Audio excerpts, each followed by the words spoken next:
I'll record a backup. Where are you located again? You're in Arizona, right? You're live Arizona. on Rock, or you are Nice. live on some places. Just All right, we're live on some before you places. answer Good. that, you should, Yeah. all right, you can start. All right, Bernhard Guenther, welcome to Grimerica. How you doing? Excellent. Thanks for having me. I'm doing well. Oh yeah, this will be a blast. I'm looking forward to chatting with you. It's we're just talking about all the navigating this sort of weird censorship environment, and I feel like at the same time the mainstream media is kind of falling apart, and I feel like people like yourself that are talking sort of common sense from a spiritual angle too, as well as like a conspiratorial political angle. I mean, you're part of the big change. So thanks.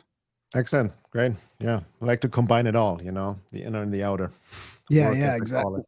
Yeah, that's what I find is missing, right? And I love some of your talk about the war over the soul and sort of the AI and the sort of the war on humanity as well. Do you want to give us a little bit of background on how you kind of your journey of sort of self discovery from facing your shadows and fears, because that kind Yeah. of seems to have a lot to do with your work these days. Yeah, exactly. Like, in a nutshell, I don't want to get into my whole life story, but people No, ask me a lot about, why do you do what you do? How did you get into this work? And I yeah, can always summarize it in one sentence: because I've been suffering. I never fit in this world. Depression, suicidal tendencies. Growing up with, grew up in Germany, Munich, and then moved in the US to LA in '94, so my early 20s, to study drums and percussion. I pursued music, just kind of let out my anger, really heavy, dark metal music, but that kind of was my therapy, basically. And then got disillusioned with the whole music business scene in LA and all of that, right? That was also not my thing. But then, just asked more questions. I really remember one of these the days I was really down and about dealing with severe depression, suicidal thoughts, like just not knowing what to do with my life, going up in fetal position, literally crying in my bed. And then I heard this voice: you need to figure yourself out who you wow, are, otherwise you will not survive.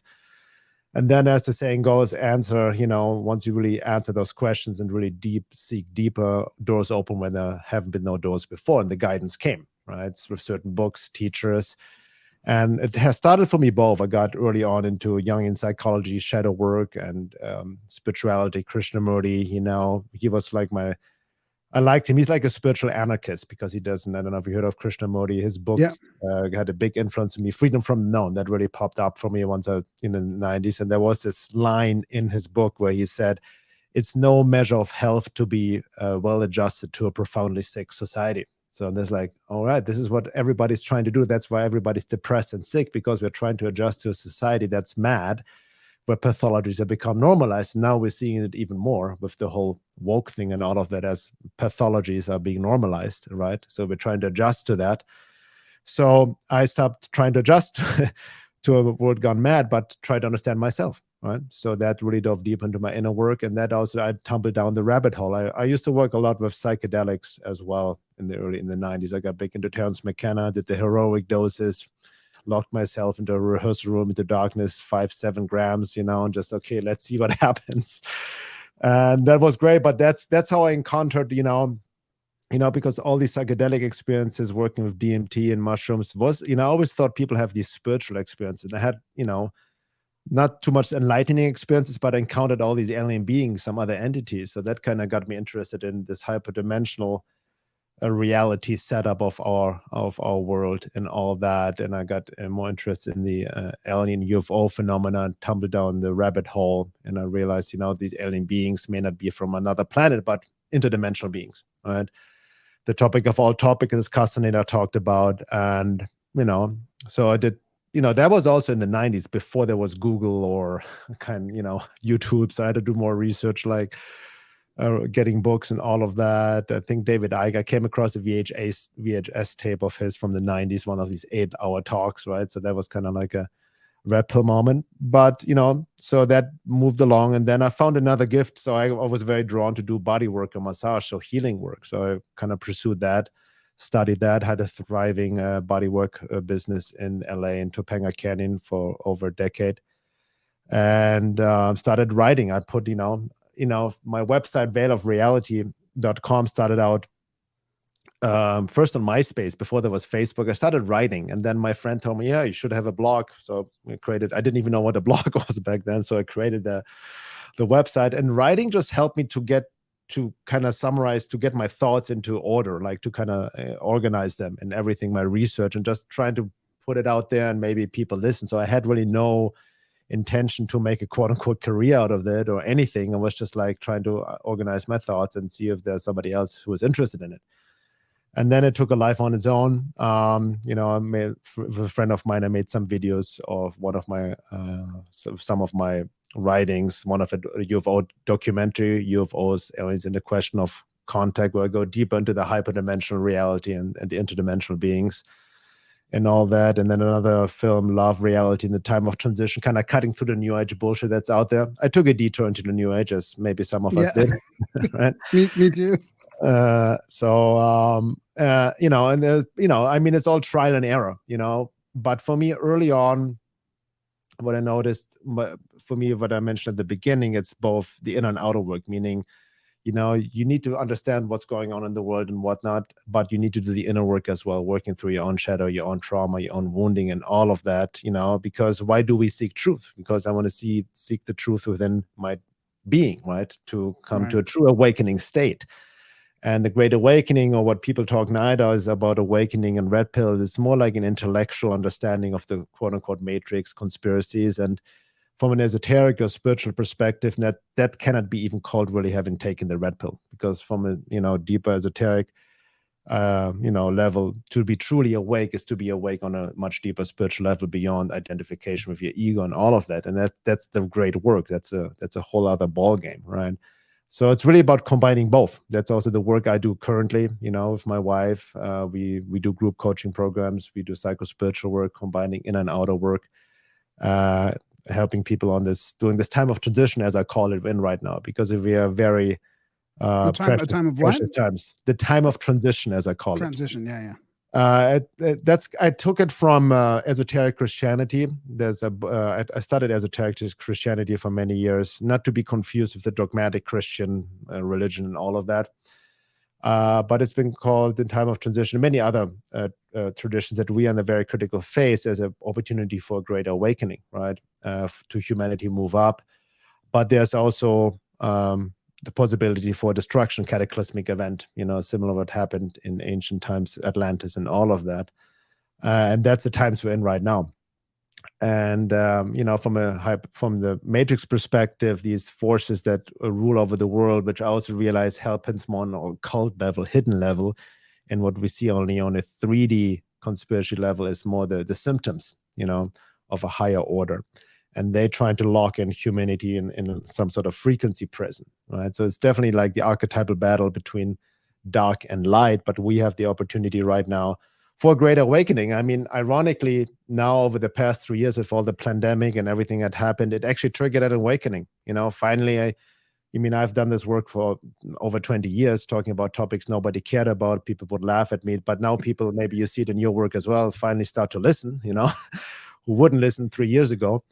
So in that sense, I'm having a great time, even though these are crazy times, but the only way out is in and through, so to speak. So, you know, I also, you know, the way I approach it, you never know what happens. I'm not in the prediction business, but I think it's a great opportunity. So, you know, you know, as Carl Jung always said, one does not become enlightened by imagining figures of light, but by making the darkness conscious. And that's really the work we need to do within and without. Wow, that's a great start. Yeah, I mean, can you give me some examples of that shadow work, or like, I think it's hard for people to wrap their head around, like when you talk about, you know, identifying with your trauma, but not sort of becoming that, letting that become your identity, but doing that shadow work. Like, it reminds me, for example, of, you know, step 4 in the 12 steps kind of thing, you know, like really sort of looking at taking inventory of all your shit. Exactly. Yeah. I mean, 12-step programs are great. It's also has a spiritual element to it. But basically, in a nutshell, to really doing deeper psycho-spiritual work is really taking full self-responsibility. You know, a lot of people, especially in the conspiracy movement, still fall into what I call the victim blame trap. Always externalizing evil, not facing your own stuff, your own evil, your own potential for evil within. Right? That's really the shadow. The shadow, from a Jungian perspective, technically means is the opposite of your ego personality, opposite of what you are consciously aware of yourself. The shadow is unconscious by definition. You're not aware of it. The way you become aware of it is via triggers.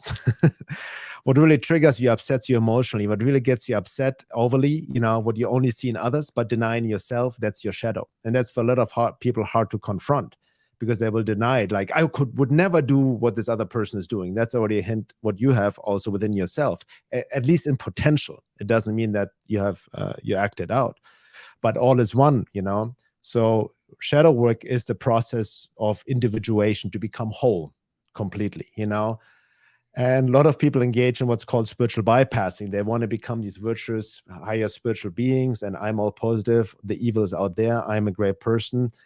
But that's not how it works. Shadow is also based on a lot of things, feelings we have suppressed over years that we maybe were taught by our parents or upbringing that are you're not allowed to have certain, anger, even certain, whatever sexual feelings, and all of that is getting suppressed into the shadow and stays, and then it comes out in neurotic ways or projected on other people. And unfortunately, I see a lot of shadow projection happening also in the truth movement, when we project full-on hate or disgust, anger onto, onto the world or even the controllers and whatnot. It's fine to point it out, but the moment you project, like especially emotionally charged, your hate and anger on these other people, you engage in shadow projection, and that keeps evil in place. Then you become that what you fight against, right? In many ways. And from an occult level, these projections, emotionally charged, feeds other entities. And that's the ultimate topic of all topics. These occult entities, archonic forces, hyperdimensional beings, they feed off of certain frequencies. They feed off certain emotional luge projected by human beings, especially via infighting, especially via polarization, right? They feed off of humans fighting each other. So shadow work is really more, it doesn't mean to be inactive. It doesn't mean to take the new age pill and love and light and let's be all nice and fluffy and all of that. That's the other delusion. No, it means to recognize what's really going on. Even evil is very real, but also understanding our own potential for that. So we don't become hypocrites. I can see my own potential for whatever, my own shit that I have as well. So we don't virtue signal, like a lot of people on the left like to do, but I see it on the right as well, to really become aware. And I mean, like as Carl Jung always said, whatever irritates us in another person, it gives us good insight into ourselves. So they become our teacher, right? Because then again, what they may represent is what we have disowned in ourselves. So shadow work is really like taking responsibility for that, for our triggers, to then maybe dive deep and let ourselves to feel our feelings, or what you mentioned with trauma. We all have been traumatized to varying degrees, not only childhood, past life trauma, Ego identification itself is a trauma response, the original wound, the original abandonment from source, from God, the creator. But not identifying with it. Same with feelings and emotions. We need to allow ourselves to feel them, even anger, right? Anger is not to be denied or suppressed, but can you feel it without projecting it on somebody else externally, right? Can you put it into creative work? That's very powerful. Anger is my work is fueled by anger as well, but I channel it creatively, right? And also letting ourselves to feel our emotions without identifying with, like you mentioned before. That's easier said than done. But that's very important, I think, in this day and age, to really take responsibility for the way that we feel, do not fall into victim blame, because victim blame is a matrix program in itself, what these forces, powers want us to keep us in, so we keep fighting each other. That's the opposite of what's happening right now. What you're talking about, the responsibility. I mean, everybody's being offended now. Yeah. And that's what I've been saying. Like, if somebody calls me a name, like, that's up to me to get offended or not. I mean, well, unless you call them short. No, then still I won't get offended, right? There was early on some advocacy for making fun of someone because of their height to be a hate crime, as I recall, in the early Grimerica days. I was saying, I wasn't advocating for it. I was comparing it. I'm like, well, that's not something I can change. But if somebody calls me short, that's okay. But I can't call them something else, That's my point, is that I don't let that offend me. Yeah. And then also, even that insult made their own shadow projection coming from them. I mean, I'm being attacked with my work at home and all the time. I mean, my wife and me, people try to cancel us all the time, especially from the woke left. The whole, like, everybody's offended by everything right now. If you would apply shadow work with them, the whole agenda would fall apart, right? So That's exactly. they're just kind of like, acting out their trauma, acting out their shadow, right? That's really what it is. Whatever triggers, here's the thing, whatever triggers you, gets you emotionally upset.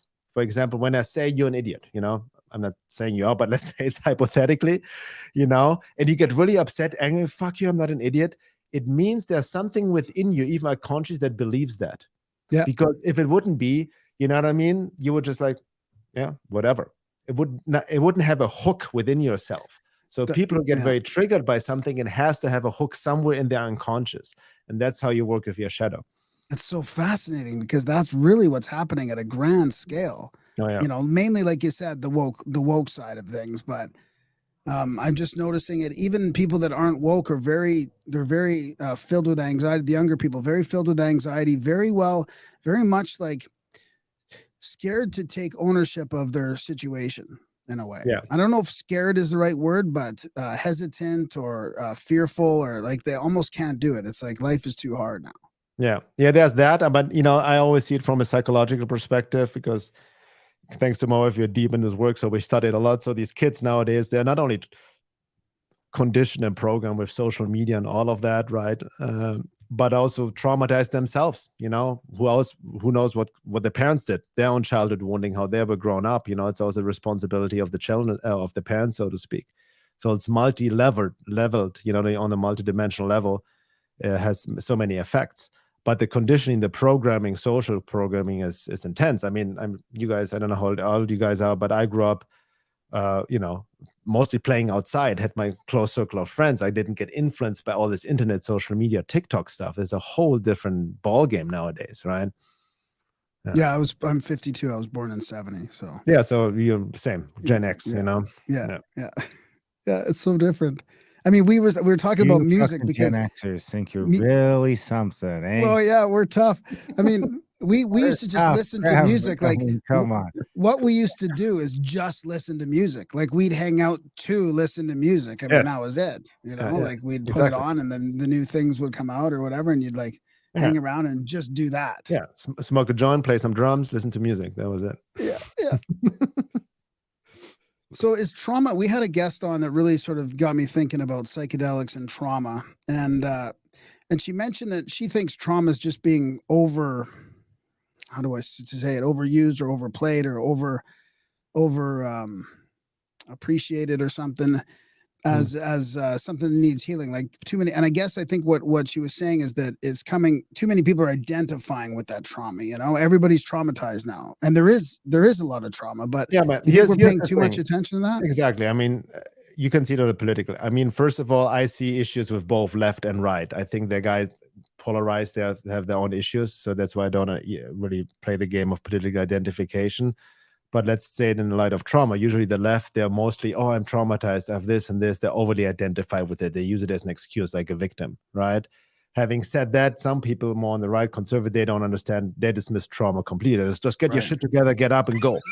That doesn't work either. My wife and I, for many years, we've worked with really intense cases. I've worked with, let alone sexual abuse. I've worked with people like from elite pedophile rings. I mean, they were sold by their parents, as a young child. Wow. For sex orgies and all of that. So, this is trauma.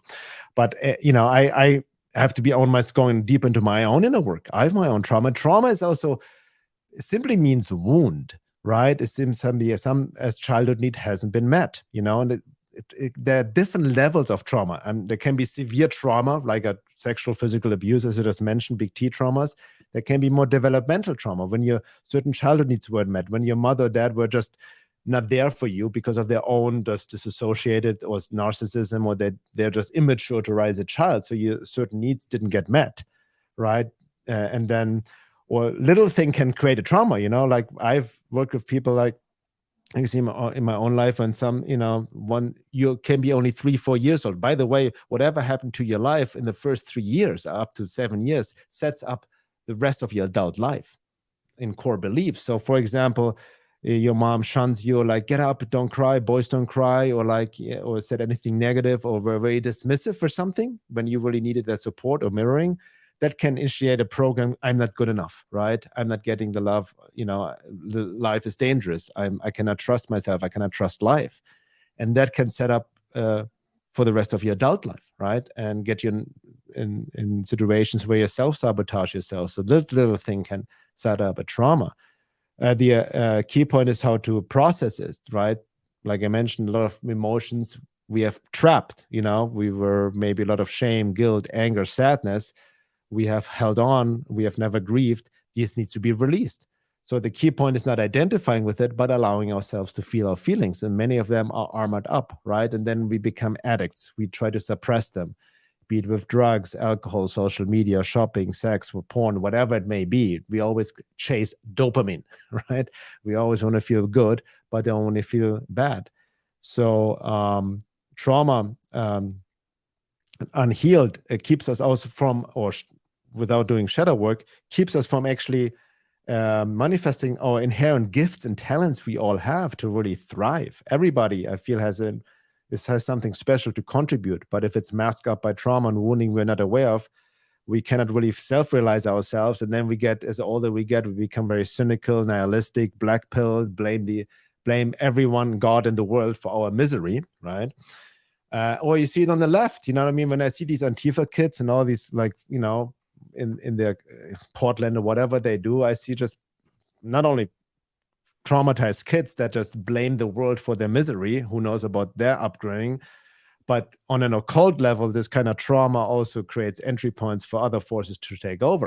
Entity possession, entity interference. So you see it on that level as well. Yeah. But I don't know what you guys said, but I can see you can abuse trauma and fall into victim blame. I'm traumatized this and that and never process it. But as I always like to say, you don't want to throw the baby with the bathwater. Yeah. Right? No, that makes sense. I mean, so how do you go about releasing emotions? Like when you're working with people to release these emotions, is there a physical aspect to that, or is it like? Yeah, definitely. The key aspect is somatic. So soma means from Latin body. So really what I work with and my wife as well, we do somatic work, somatic psychotherapy, somatic trauma work, somatic shadow work. So what that means is, you don't want to intellectualize it. You don't want to just do talk therapy, right? And just talk about it. It can help, but I lied to myself for many years. I thought I was doing shadow work, but I was intellectualizing the process, meaning I was reading about it, right? And then going back, oh, my child, yes, this happened here. This is my childhood. My mom did this. My dad did this. I got bullied. Oh, this why this happened. So I intellectualized I understood why happened what. And I fooled myself just by intellectualizing, knowing the story that I've healed it. Right. But all my body was still storing suppressed emotions. What suppressed emotions? Unconscious, very specialized shame and guilt, which was driving me with these suicidal thoughts sometimes, which I've never allowed myself to feel. And that's very tricky because it's so masked up, and especially as guys or men, you're not, it's harder for men usually access emotions. So the way it feels like, for example, I can give an example. I wrote about this as well, many years ago. Something I got triggered on Facebook by something. I got very angry, like some of my friends, was passive aggressive, whatever, fuck this guy kind of thing. But I knew, like, what I usually would have done, I just going to smoke a joint, whatever, suppress it, fuck it, just watch YouTube or just scroll social media. But I no, I know how to do trauma work and social or shadow work is exactly when a difficult emotion comes up, to fully face it and sit with it, which is the hardest part for people to do. So remember that. So you have to do it because we all have our automatic mechanical ways to avoid feeling, and we get in our addictive mechanical ways to just not go there. But then I sit with it in meditation, somatic meditation, which is nothing, it's not rocket science. You just sit with it. And I was breathing into it, like this whole anger, you know what I mean? And kind of like breathing into my chest. It, or? Yeah, that's what happened. Like, you relax into it. And I also knew that if you understand how emotions work, anger is a surface emotions. It's usually trying to cover up something else, right? What is usually underneath it? Fear, sadness, grief, shame. So I know everybody who has a lot of anger, there's something underneath it, right? So I knew this also intellectually, but I had to allow myself to feel it. So I was sitting with it, breathing into it, right? Into my chest and heart. And the key access is that your body, and I knew this as a professional body worker as well, your body holds the intelligence to heal itself, to do the work for you. All you need to do, which is also easier said than done, allow itself to happen. So you sit with it, you allow yourself, if you cannot feel the emotion, feel just the sensation in the body. So I felt the sensation in my body, my chest, very contracted, like, just putting the attention on it without trying to analyze it, without trying to attach a story to it, because your mind will always, again, fall into victim. I'm angry because of this, because this guy, fuck this guy, So that was a trigger. But I had to take responsibility for that feeling. Where's it coming from? There's something deeper within that. And so allow myself to feel it in my chest. I felt restricted. I breathe into that. Breath is very important. So I felt the tension melt a bit, right? And all of a sudden, I felt this warmth coming up. And all of a sudden, another emotion came out of it. And there was this deep sadness. And this came rushing up. And then out of nowhere, from anger, I was sitting there for, 10, 15 minutes. All of a sudden, I felt the urge to cry. It was watering up. And I started flaying, like bawling. It just came out, right? And this inner child appeared in me, like my own inner child, something what I've suppressed so long, some sadness where I wasn't met, So the trigger from this friend that triggered me on Facebook was actually related to something my mother did when I was a little child. It just re-triggered it. That shadow work right there, and the trapped emotion came out. I had to cry it out to just let myself feel it. And then the memory came back from childhood. And after I cried it out, boom, I felt so light. I felt so empowered, joyful, blissful. That's how I transmuted it. So that's an example of how to do shadow work, even trauma work. I mean, it's easier said than done. I'm not implying that everybody has access it that quickly, but I'm saying that's kind of like the mechanics of it, right? Yeah, it's a great example. I mean, that's very easy to follow. What about spontaneous emotional release? You'd like this example, I got to tell you, because you're into percussions and drumming. I went to an Elton John concert, and I guess the drummer was Ray Cooper, but there was something about he was playing these huge drums, and it just, I just couldn't stop bawling. Like, it just hit me. Something about watching the way he did it, and how perfect his set was, and I was just flooding out. Music has a huge effect on me. I use music, drumming for many times. I'm a drummer, helps you to process shamanic drumming. Listening to music, certain songs, certain rhythms also tear me up, get me a certain emotion, feeling. Absolutely. I think it's very healing. I mean, nowadays music, you have to watch out what kind of music you listen to nowadays. In the mainstream, it can be used for installing all kinds of weird frequencies and mind control techniques, as we know. But good, creative, original music, definitely has tremendous healing effect. Absolutely. 80s, 90s. No, speaking of that, I can go on back. Was obviously kind of influenced big by the grunge days. You know what I mean? I was heavily into Alice in Chains. Alice in Chains, yeah, I heard you mention that on one of your shows. Yeah.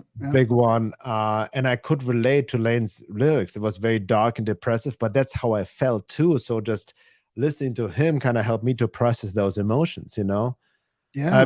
But ironically, also on a side note, because most of his songs were about smack.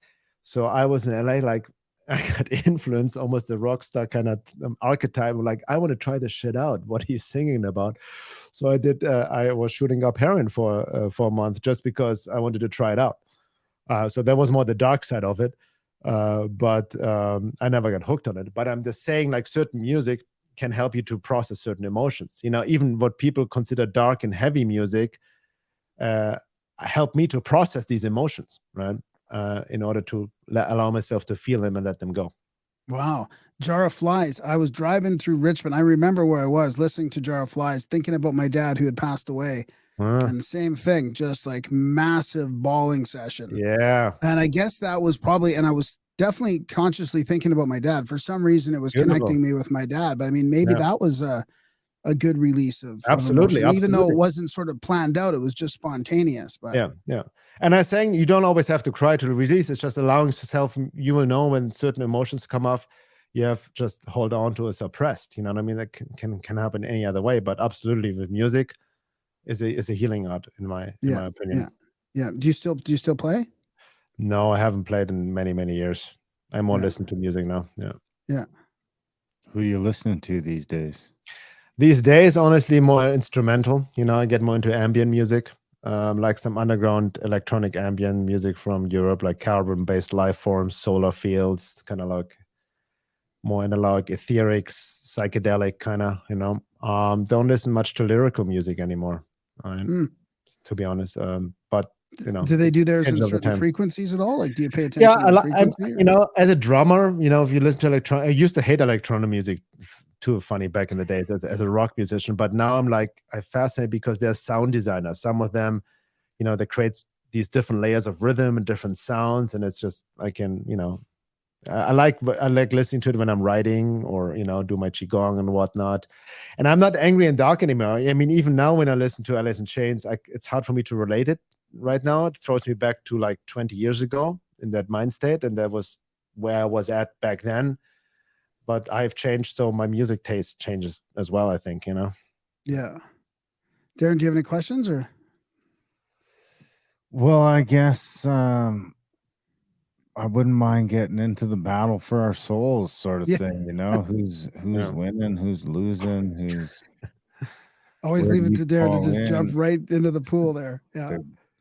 Let's crack that open. From what angle? The jab? Okay, so your angle. Let's start with your angle. Sort of, what does it mean to you? What it means to me that, going back to what I've find, where do I start? I've 25 years. I've done research through my own experiences, and I told you guys, for me, what it comes down to this is, there's a 3D level of conspiracies what we're seeing happening on the world stage, even secret societies, all of that, But I see it more everything happening on a occult level. Now, occult simply meaning hidden, right? I was going to ask you that because I heard you talk about occult, and I have to always cut a preference because I use just the Latin word occult, which simply means to hide.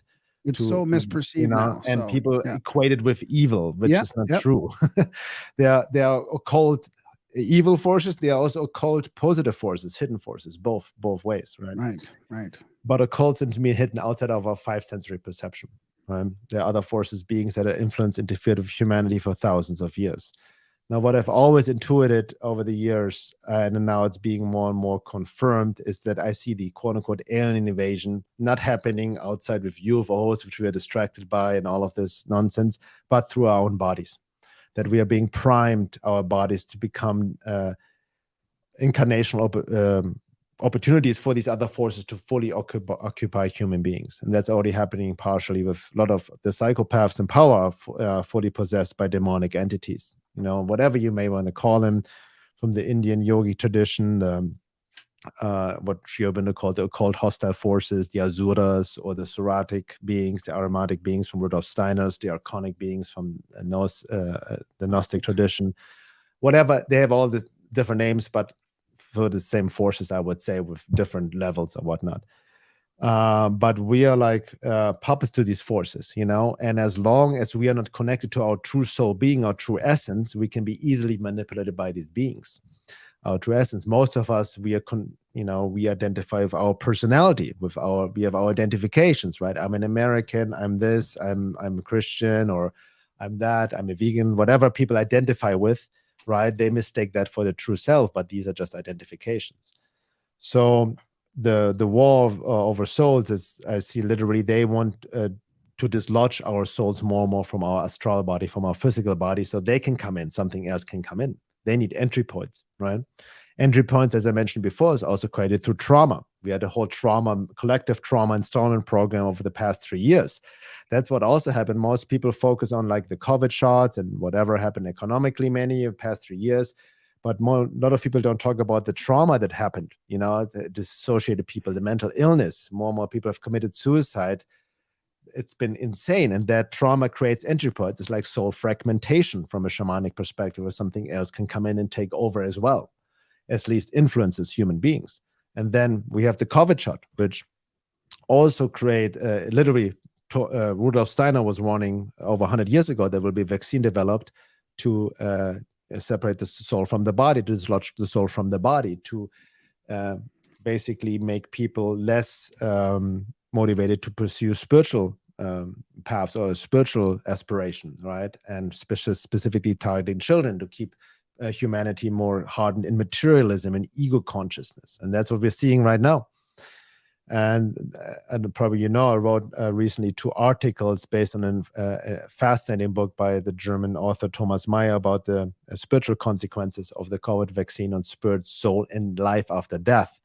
And it's extremely fascinating. It's based on Rudolf Steiner's work. And he basically confirmed what I wrote about for many years into my own experiences, that through the COVID vaccine, this whole body snatching is being even more intensified. There are literally somatic beings, entities in these shots people are being injected with.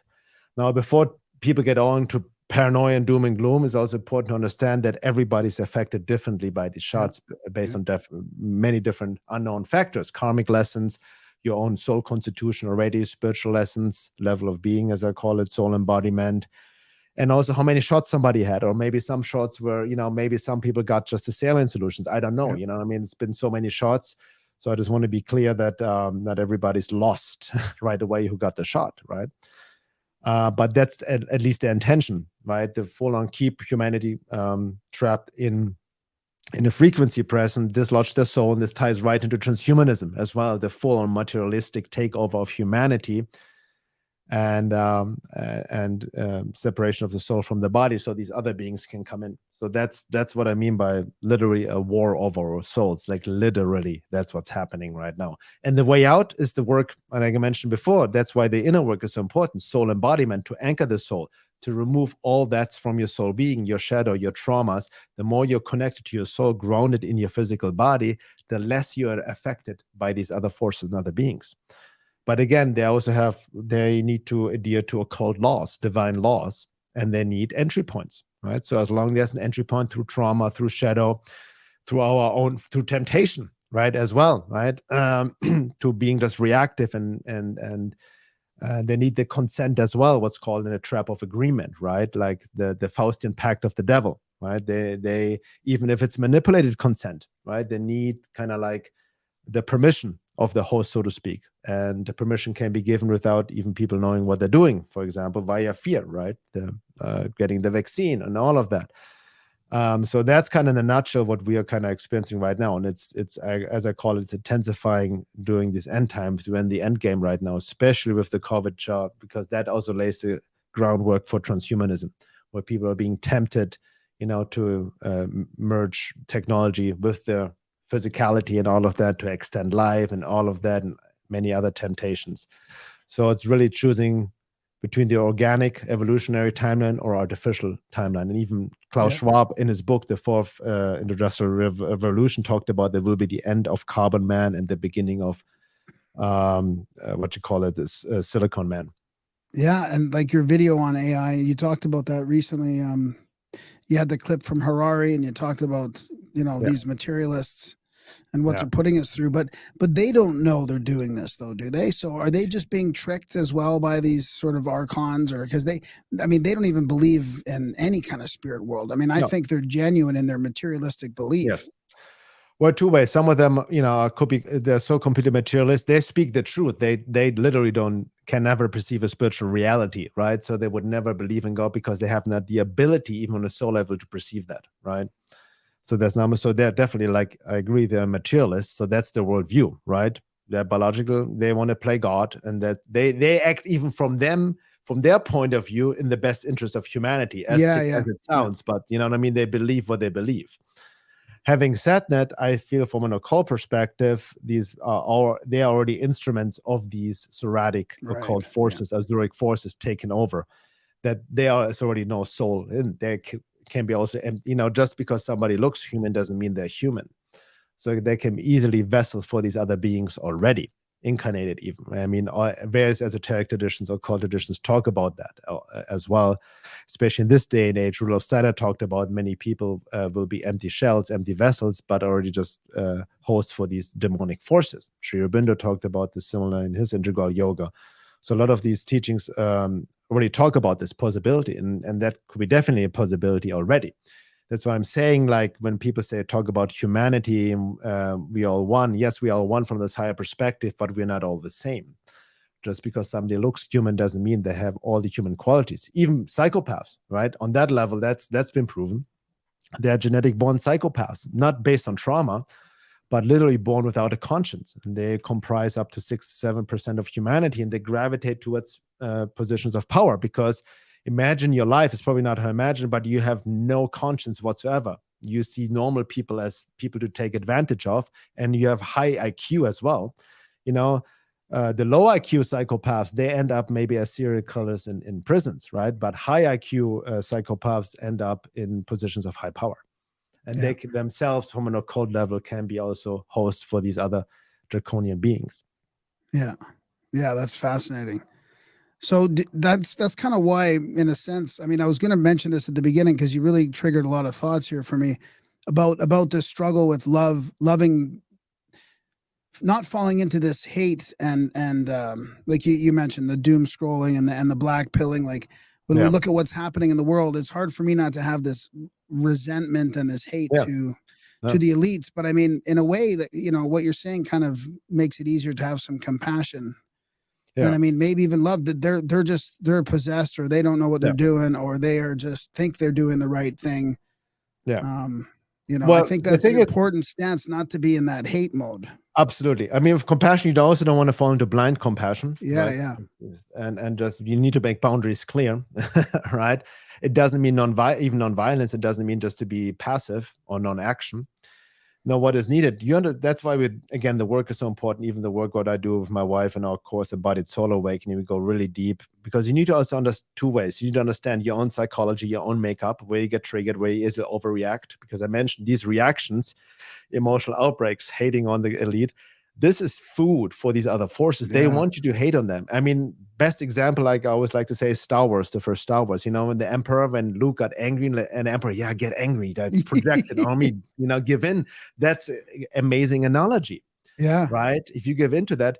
And people also live in like this Hollywood fantasy bubble, as if like they're always waiting for this one big event when all the bad guys are going to get arrested, the psychopaths and the pedophiles, just arrest them, round them up, kill them all, and everything is all done and fine. This is not how reality works. This is what they want us to do. Because again, even if you hypothetically, let's say even Jeffrey Epstein killed himself or not, whatever got killed, you know what I mean? But whatever was writing him is still going to take over something else, right? Other entities. So nothing's going to be resolved by arresting the bad guys or by killing the bad guys, right? Evil has its place in light of the evolution of consciousness. It's part of creation, only the dark side, the yin and yang, right? All is one. And it plays its path in the evolutionary trajectory of consciousness. So you need to understand the rules of the game. So what to do? Well, also understand the rule as within, so without, the Hermetic principle. So meaning, whatever is outside in the world is our reflection from within. So goes back to shadow work. Many of us have suppressed so much. We project evil externally, so it acts out externally, so we don't take responsibility within. So the more we do this inner work truly, and the more people engage and heal our trauma, heal ourselves, that has true powerful effects on the external world in terms of what the reality was shaping, right? That's the true secret, quote unquote, to reality creation. Not, thinking positivity is fine and good, but not lying to yourself that you just live in the bubble and just by positively projecting you create paradise. No, it's by bringing that forth within yourself that you have denied. So when we, it's easy to get angry. I have, get fair angry at the world, seeing what's going on, people going along with it, and how we're being hijacked and suppressed and oppressed and all of that. But also understanding, again, you have to understand occult higher laws, the law of karma, the law of cause and effect. What we're experiencing now has been a lot of karmic cycles over lifetimes and lifetimes. And even Thomas Meyer talked out still from times of Atlantis. We are still replaying certain things because we haven't learned the lesson, right? So we need to take responsibility for that. And I'm not here I don't have the solution for all the world's problems, but what I do know is like we need a different approach. We need a change of consciousness. And that's what a lot of people aren't willing to engage in. For example, I give you a good example. A lot of people talk about we need to be sovereign, independent, fuck government, the anarchists, right? Voluntarists. And I understand this concept from a philosophical, ideological perspective. Great, I'm all for it. Grow your own food, have your own community, and anarchism, no rulers, just certain certain principles and all of that. And it sounds great from a mental, intellectual perspective, but usually these communities always disintegrate. I've seen so many come and go. Why? Because people haven't done the inner work. Because they think they are sovereign, independent from the outside world, from the money system, from economically fine and good, but you're still slave to your own stuff, to your own mechanical behaviors, to your desires, right? To your mechanical reactive reactions, to your shadow, to your trauma. You act out unconsciously. Until we haven't found freedom from within, right? We are not truly free. So a lot of people do not now understand, when they talk about freedom, they only see it externally. But true freedom comes from in alignment with your own true soul being, to not be subjected to your own mechanical behaviors, to our unconscious addictions and desires we are attached to certain outcomes and all of that. That's where true freedom comes. And once we have that established, even we see it, Christian principles, find the kingdom within first and everything will be given to you, right? All the traditions talk about, turn inside first, right? Clean up your own home within, and then we can enter paradise, so to speak. But again, we are being tricked by externalizing everything, especially with the technology. It keeps us always externally oriented. So